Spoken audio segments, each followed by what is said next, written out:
Comunidade Paz e Bem, bom dia. Meu nome é Adriana, sou a Adriana de Nanã, do Ileachão Monanã, e tenho a grata satisfação de estar aqui mais uma manhã de quinta-feira com vocês. Bom, primeiro eu quero pedir desculpas nas últimas 2 semanas, a gente colocou reprise. Gente, eu peguei Covid, foi a primeira vez que eu testei, não sei se eu tinha pego antes. E vou falar pra vocês, o negócio tá feio, fiquei bem mal. E tô contando isso por quê? Por conta da importância de continuarmos nos cuidando, usando máscaras. Eu fiquei bem ruim, precisei tomar 2 ciclos de medicação e ainda não me sinto 100%. E tem muita gente, assim, a maioria tá levando a vida normalmente.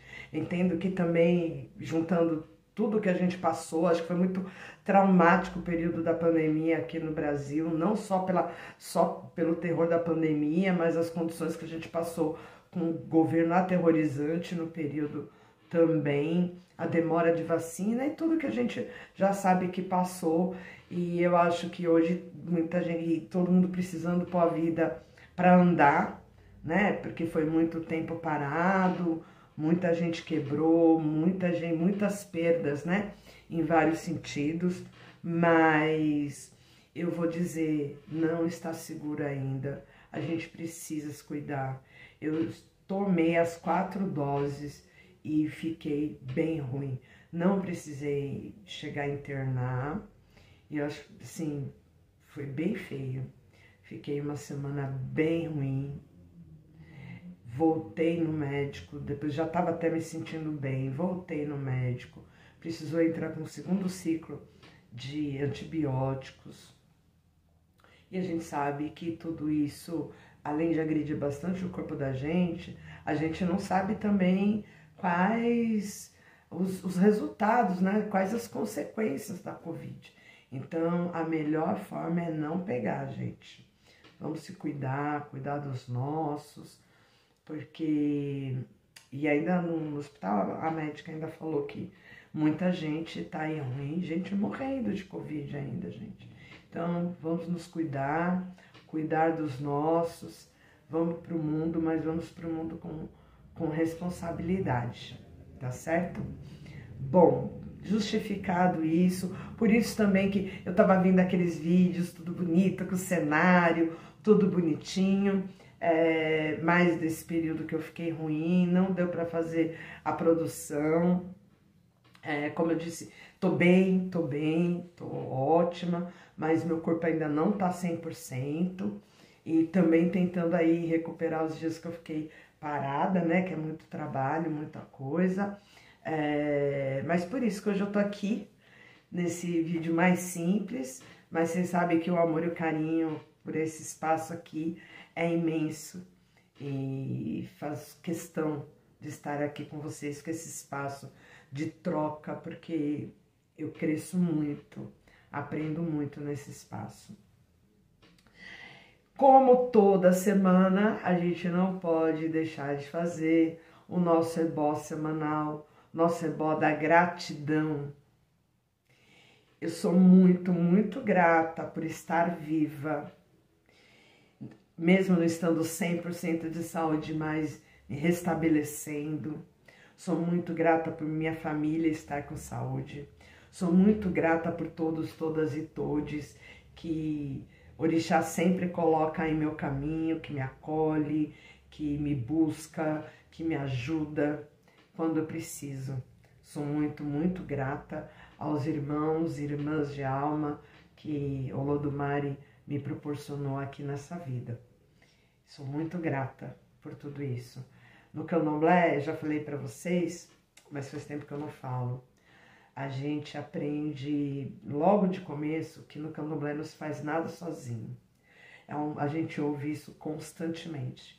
É impossível a gente tocar Candomblé sozinho. Não estou nem falando da festa, estou falando do cotidiano, das funções, do cuidado, do acolhimento e tudo mais.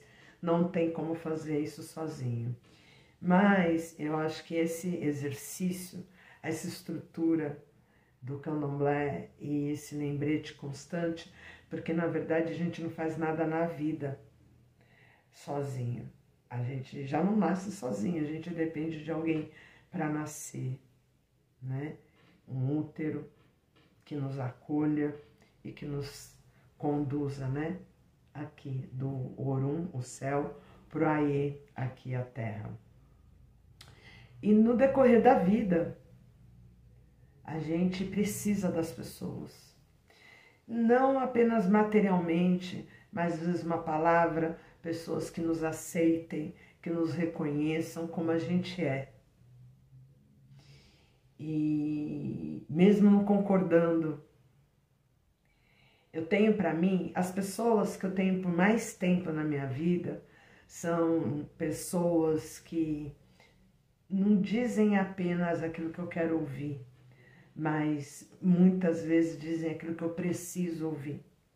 E eu sou muito grata ao Olodumare, ao Orumilá, por Exu, né, por colocar essas pessoas no meu caminho e mantê-las em minha vida durante, né, o decorrer a esse processo aqui nessa estadia.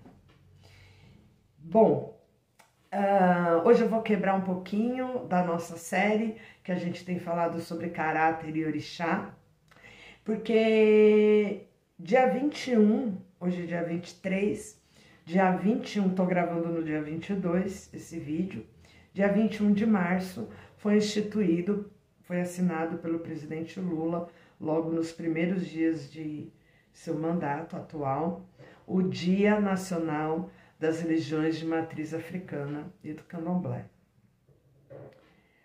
É fundamental uma data como essa, e eu quero falar sobre isso com vocês. Por que é tão importante ter instituído um dia para as religiões de matriz africana? Isso é reparação de danos.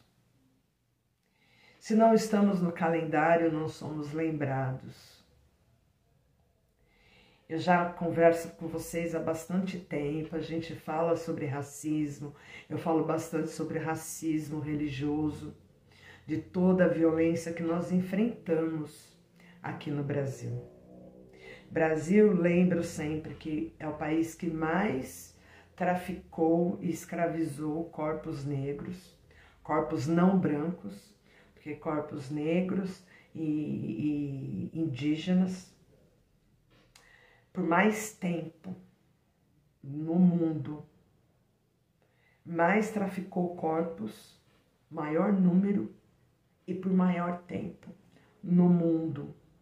E foi estruturado, foi montada uma estrutura social aqui no Brasil de forma a as pessoas acreditarem que tudo aquilo, todos aqueles não brancos são cidadãos de segunda classe, de segunda categoria, segunda, terceira, quarta, quinta.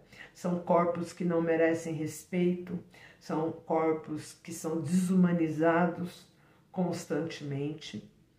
E nos 4 anos do governo anterior, de 2018 para cá, na verdade, essa violência, de alguma forma, se acirrou. Conforme foram instituindo políticas públicas de reparação de danos, como as cotas, a garantia dos direitos dos povos originários, reconhecimento dos territórios quilombolas, territórios indígenas, não apenas território, mas direitos e tantas políticas, seja segurança e soberania alimentar. Quando a gente fala de soberania alimentar, a gente está falando do respeito à cultura alimentar daquele grupo, daquela comunidade. Afinal, nem todo mundo é da cultura do arroz, feijão e uma proteína animal, né? Muitas culturas são muito mais ricas e tem cultura, né? Tem uma outra cultura alimentar.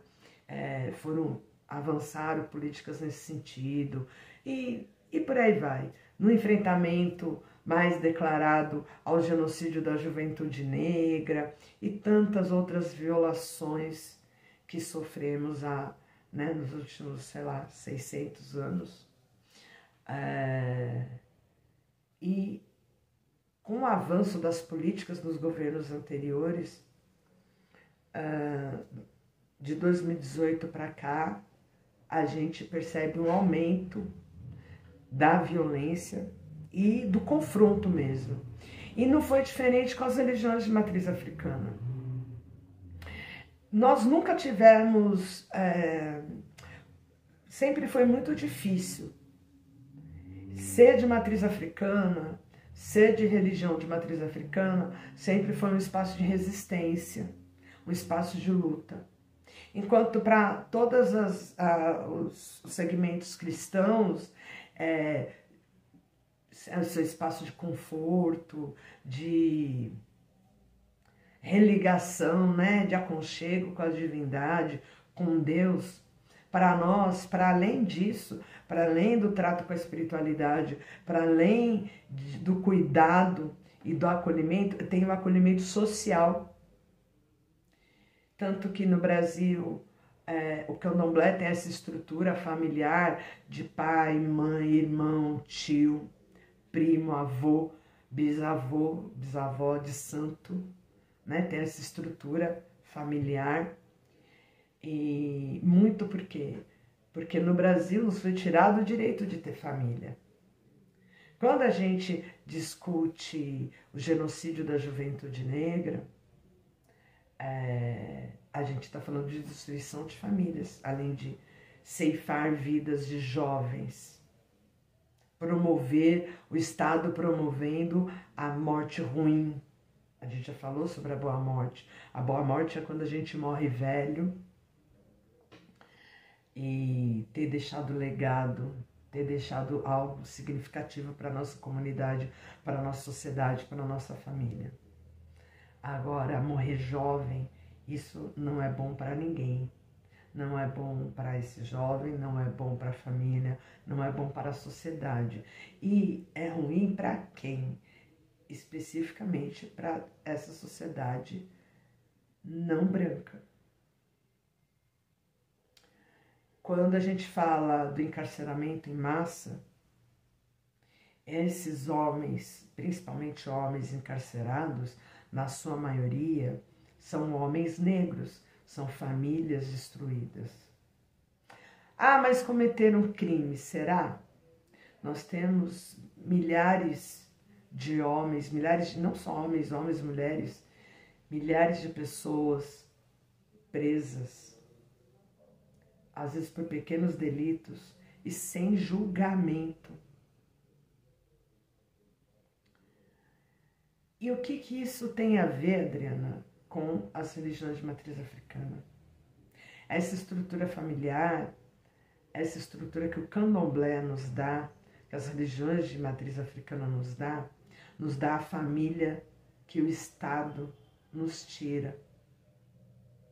Da quantidade de mães pretas, solo, que elas têm como rede de apoio suas irmãs de santo, seus sacerdotes, suas tias de santo, suas mais velhas, onde uma cuida para você poder ir trabalhar, te ajuda nas suas dúvidas, ajuda na educação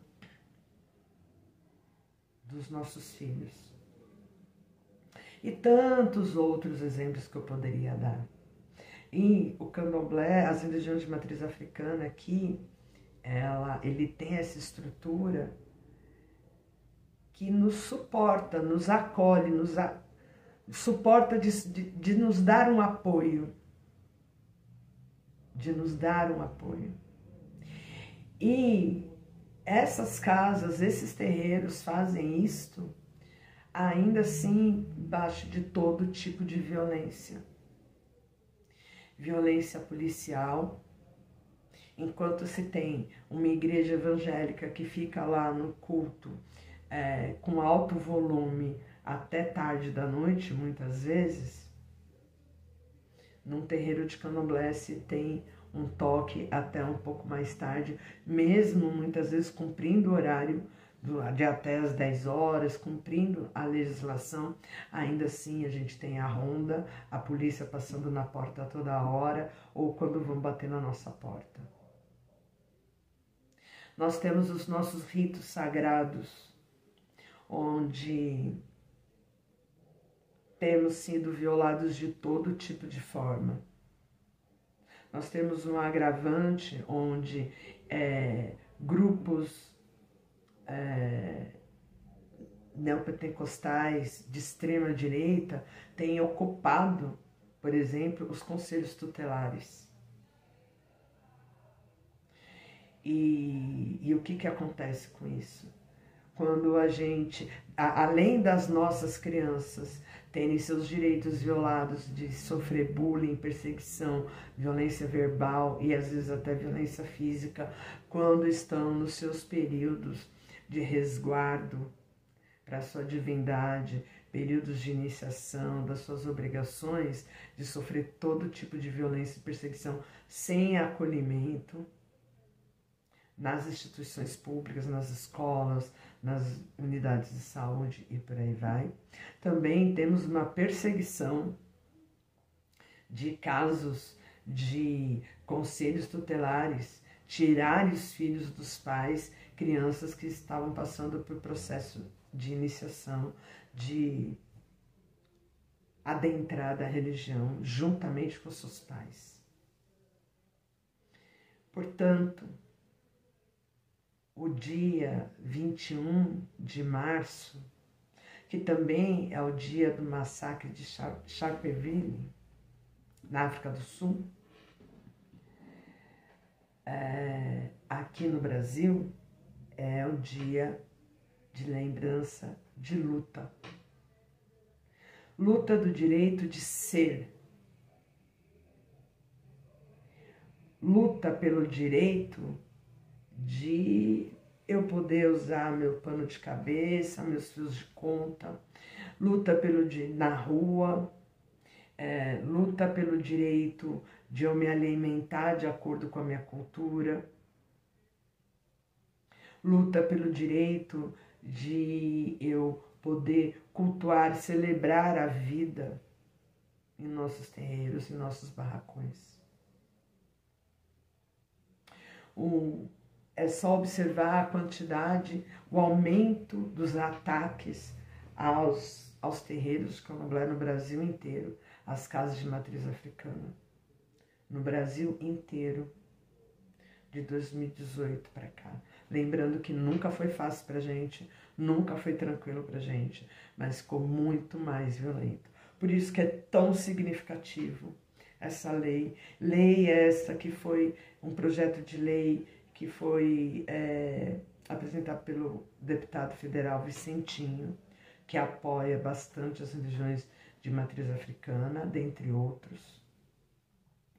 E o presidente Lula assinou essa lei logo nos seus primeiros dias de mandato. Isso é muito significativo. É muito significativo, pois é um passo de tantos outros que precisamos dar. Mas é necessário que a sociedade mude. A sociedade precisa mudar. É só observar a quantidade de casos de pessoas que têm sido resgatadas, trabalhadores sendo resgatados em trabalhos análogos à escravidão. Qual a cor dessas pessoas? Pessoas não brancas. Então a sociedade precisa mudar. Entendemos que essa violência também vem numa reação ao passo que, para que uns tenham direitos, alguns precisam abrir mão, pelo menos de parte de seus privilégios. E termos esse dia instituído como lei é uma forma da gente estar presente no calendário do Estado, da União. na luta da defesa dos direitos, o direito de professar a minha fé, o direito ao culto à minha ancestralidade. Eu sou muito, muito, muito grata por conhecer na luta, nos últimos anos, de 2018 para cá, muitas pessoas, de diversas religiões, inclusive, na luta pelas garantias de direitos, dos direitos humanos, seja de religiões ou até de ateus. Mas a gente só se encontra na luta, na defesa. Brasil é muito rico. Brasil tem tudo para ser uma grande potência. É uma grande potência.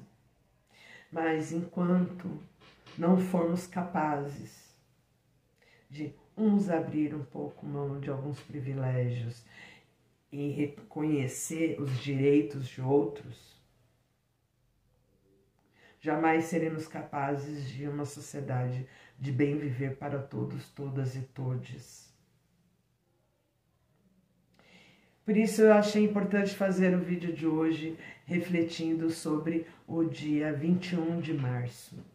É um dia de luta, é um dia de reconhecimento, é um dia de reflexão. Independente de qual a religião de você que está aqui me assistindo hoje, independente do dia, porque hoje com as redes sociais a gente coloca aí e as coisas ficam para sempre. Reflita. Reflita sobre o que seria necessário para a construção de uma sociedade de bem viver para todos, todas e todos. Uma sociedade plural como a nossa.